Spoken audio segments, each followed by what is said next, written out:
All right. So here's the trade. Again, we started 275 on the puts, Iron Condor. 275 on the puts, 385 on the calls, more than 100 points wide. So 285, I was targeting to get below that Darvis box and then get above. We're at 381 right now. I was trying to get way up here and give us some wiggle room because I was overall bullish on the trade. When we hit that, and basically we did kind of come through that slightly, that little wick right there, we added this. So we embedded a call debit spread on top of our Iron Condor. So we got a $1.20 credit. We bought that for $1.60. We did 10 contracts here. We only bought 5 contracts there just to give us some protection, right?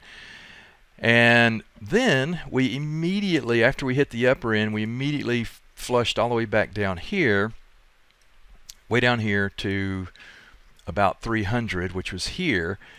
And then we're thinking, man, we're gonna have a little issue on the bottom end. We start taking a little heat or whatever. So we closed that. We closed half. We sold 10. We closed 5. Paid 75 cents. Bounced back, kept going. We closed the other 5. So now we have no risk. Literally 0.00. We have no risk on the downside if we were to, at that point, to come down this way. And I kind of thought we might, but I'm still bullish on the on the trade. So we kept everything else in place. Here's the trade, if toss will act right. So hold on, I'll get it in a second. All right. So remember, this was, we did 10 points wide, 10 contracts. We had $10,000 in margin, but we had over 100 points of room on the trade. And again, my target was ultimately up here on the upper end. That's why we put that call, we embedded the call debit spread on top of our Iron Condor. Very untraditional, I guess, looking, but that's, that fits where we're going here, because as we're coming here, and I'm looking at fib levels and voodoo lines and all the other stuff that we use, and I said, if we break here, we break this Darvis box, we're going higher. And sure enough, here we are. So today we close. I said, get ready. If this thing rips like it did the last couple of days, we start taking some heat here. So this is the immediate problem, the upper, this 10 contracts call credit spread, right? So I said, let's go ahead and put 5 in to buy back here. We bought them back for 32 cents, like that. That was the first round.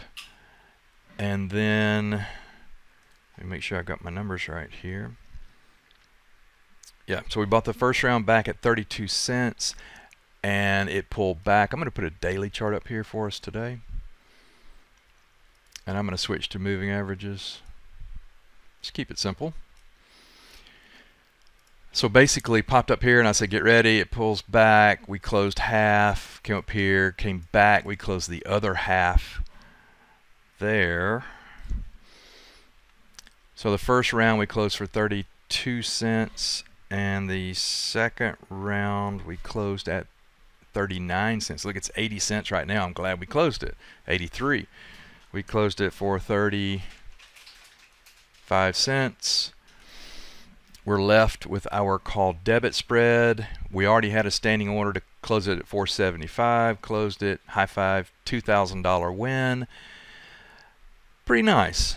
And before, again, before we closed all this today, we had no risk on the downside if this thing puked, and we were, of course, we're watching up here. We can always close this stuff on the upper end. It's not a problem. You can do that very quickly, and we would still have a profit. But it worked out pretty well. Notice this. The reason that we chose we were doing these manually, closing this upper call credit spread just based on where the chart was and fib levels and all that. But on our embedded debit spread, the maximum, it's a 5-point wide spread. The maximum you could make is $5, right? You see there's 7 over here. $1,700 was the max we could possibly make on that trade. I said, let's go ahead and put it in at 475. That's basically, you know, that's all. We've squeezed all the juice out that we can get, right? So anyway, that trade worked out very well, and high five, and we'll do it again.